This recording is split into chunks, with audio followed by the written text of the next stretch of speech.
Sa National Regional Peace and Order Council meeting sa Kamkrame, inatasan ni Pangulong Bongbong Marcos ang PAOK, PNP at CIDG na magtulungan para palakasin ang crackdown sa mga pogo. Hinimok din ng Pangulo ang mga lokal na opisyal na makipag-ugnayan sa DILG para masugpo ang mga pogo sa kanilang areas of jurisdiction. Bukod sa pogo, napag-usapan din sa pagpupulong ang sigalot sa West Philippine Sea, mga paghahanda sa darating na halalan, peace and order at illegal drugs.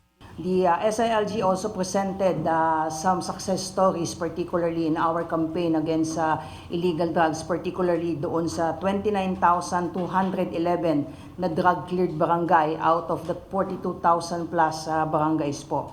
And of course, yung ating adherence doon sa instruction ng ating presidente for the complete banning po ng POGO and IGL that led to the reduction po ng cyber-related crimes, particularly yung ating mga scams-related incidents po.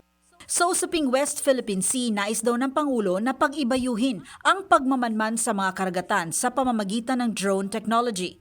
Pinuri din ng Pangulo ang pagresolba ng mga otoridad sa problema ng loose firearms na makatutulong daw para sa mas mapayapang eleksyon.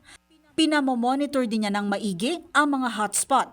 Ipinag-utos naman ng Pangulo na palakasin ang 911 emergency hotline.